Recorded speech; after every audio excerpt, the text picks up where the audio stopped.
আপনজনেরা, আল্লাহ রাব্বুল আলামিন বলেন উত্তম রিজিক আমি আল্লাহ রাব্বুল আলামিন তোমাদেরকে দিলাম।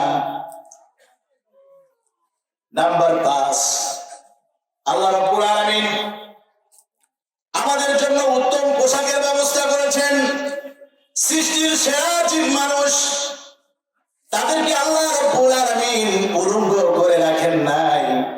সৃষ্টির সেরা জীব মানুষ উলঙ্গ হয়ে থাকবে আল্লাহ রাব্বুল আলামিন তা পছন্দ করেন নাই। কোরআনুল কারীমে আল্লাহ রাব্বুল আলামিন তা বলেছেন, ইয়া বানি আদম ক্বাদ আনজালনা আলাইকুম লিবাসান ইউরি সাওআতিকুম ওয়া রিশা। আল্লাহু আকবার। আল্লাহ রাব্বুল আলামিন বলেন আমি তোমাদের জন্য উত্তম পোশাকের ব্যবস্থা করেছি, যাতে করে তোমরা তোমাদের শরীর, তোমাদের আবরু, তোমাদের লজ্জাস্থান যাতে করে তোমরা ঢাকতে পারো।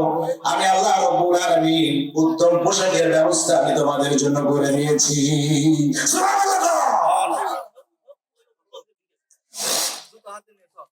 আবার প্রিয় আপনজনেরা, আল্লাহ রাব্বুল আলামিন বলেন বান্দা তোমাদেরকে শ্রেষ্ঠ করে সৃষ্টি করলাম, তোমরা জাহান্নামে যাবে এটা আমি চাই নাই। তোমাদের জন্য আরেকটি সুখের জায়গা আমি আল্লাহ রাব্বুল আলামিন প্রস্তুত করে রেখেছি। জোরে আওয়াজ দিয়ে বলুন সেটার নাম কি? জান্নাত। সেটার নাম কি? জান্নাত।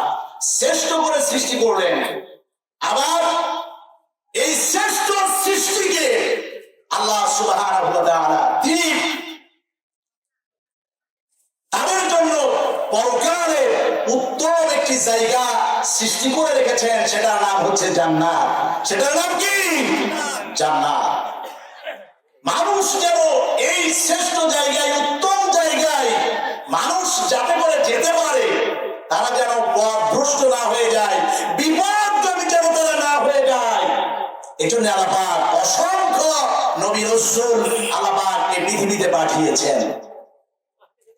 আল্লাহ রাব্বুল আলামিন বলেন ওয়ালাকাদ আরসালনা রাসূলানা বিল বায়িনাত, সুস্পষ্ট নিদর্শন দিয়ে আমি আল্লাহ পাক অসংখ্য নবী রাসূল এই পৃথিবীতে পাঠিয়েছি। আওয়াজ দিয়ে বলেন সুবহানাল্লাহ।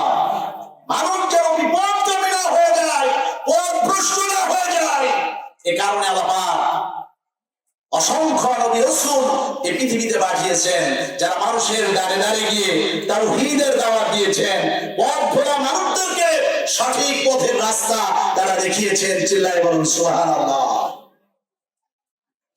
আমার প্রিয় বন্ধুরা, আল্লাহ রাব্বুল আলামিন কোরআনুল কারীমে বলেন ওয়া আসবাগা আলাইকুম নি'আমাহু যাহিরাতাও ওয়া বাতিনা।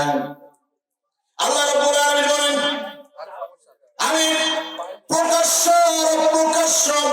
অসংখ্য নিয়ামত রাজি দিয়ে আমি আল্লাহ রাব্বুল আলামিন তোমাদেরকে ভরপুর করে দিয়েছি। সুবহানাল্লাহ। কিছু নিয়ামত আমরা দেখতে পাই, আবার কিছু নিয়ামত আমাদের চোখের অন্তরালেই রয়ে গেছে, যেগুলো আমরা দেখতে পাই না। আল্লাহ পাক বলেন আমি প্রকাশ্য অপ্রকাশ্য অসংখ্য নিয়ামত রাজি দিয়ে আমি আল্লাহ পাক ভরপুর করে দিয়েছি। জোরে বলুন সুবহানাল্লাহ। ওই আল্লাহর শুকর আদায় করে কি শেষ করা যাবে? আসতে বলবেন না যাবে?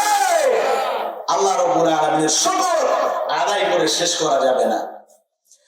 শুকরিয়া জানাই আল্লাহ, শুকরিয়া জানাই তোমার, অসহায় বান্দা মোরা বেঁচে আছি তোমার দয়ায়। শুকরিয়া জানাই আল্লাহ, শুকরিয়া